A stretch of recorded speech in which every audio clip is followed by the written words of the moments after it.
Welcome to the Good Hope Hiker channel. Imagine being stuck in the wild. You've lost your cell phone, your compass, and a fancy GPS you bought just for this trip. How are you going to find direction? Well, I'm going to show you how. By using the watch on your arm, the stars in the sky, or a stick. So let's get started.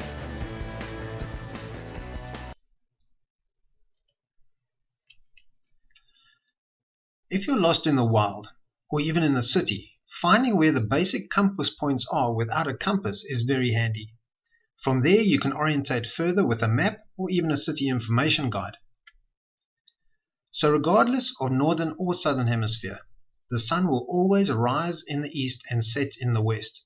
It's those times in between that finding direction can be a challenge. The first method I'll be explaining is the watch method.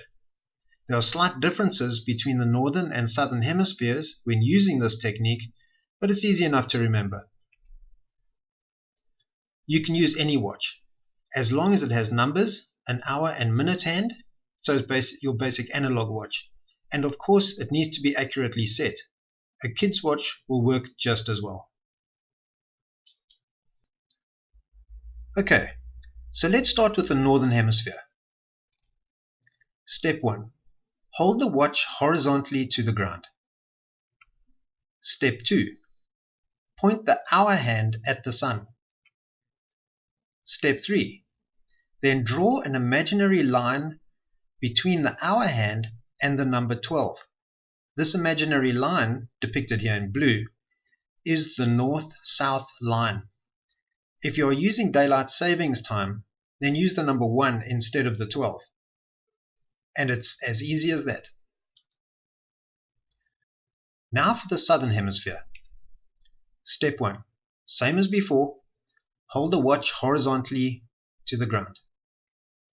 Step 2. Point the number 12 toward the sun. If you're using daylight savings time, then use the number 1 instead of the 12. Step 3.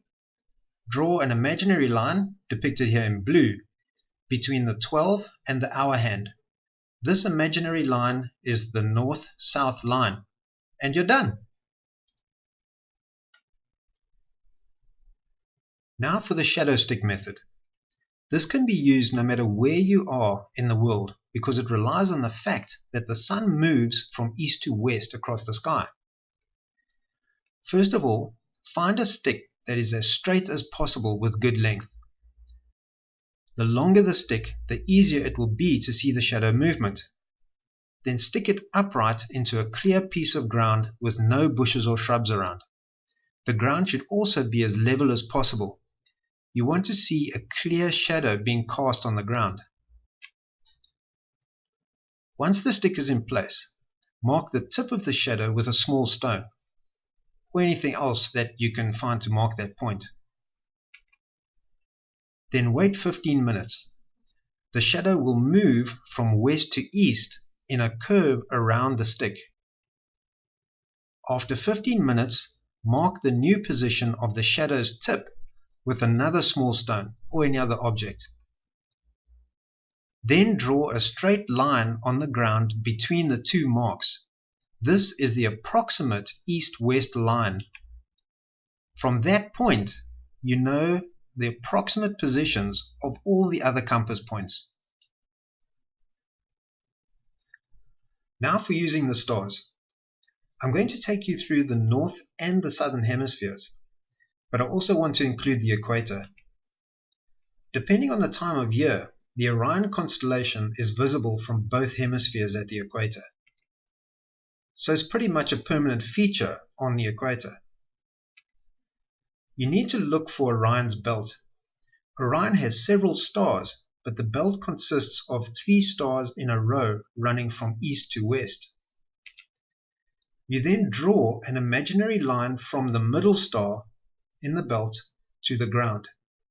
This is the general direction of north. Orion lays across the equator, so the belt runs from east to west. So now you know those directions as well. Now for using the stars in the northern hemisphere. First, locate the North Star. also known as Polaris. The North Star is the last star in the handle of the Little Dipper constellation. If you have trouble finding it, find the Big Dipper first, also known as the Plough in the UK. The two lowest stars in the Big Dipper form a straight line that points to the North Star, Polaris. From Polaris, the North Star, draw an imaginary line straight down to the ground. This direction will be true north. Now for using the stars in the Southern Hemisphere. First, find the Southern Cross constellation. The Southern Cross constellation is formed by 5 stars, and the 4 brightest stars form a cross that is aligned to one side. Then identify the 2 stars that make up the long axis of the cross.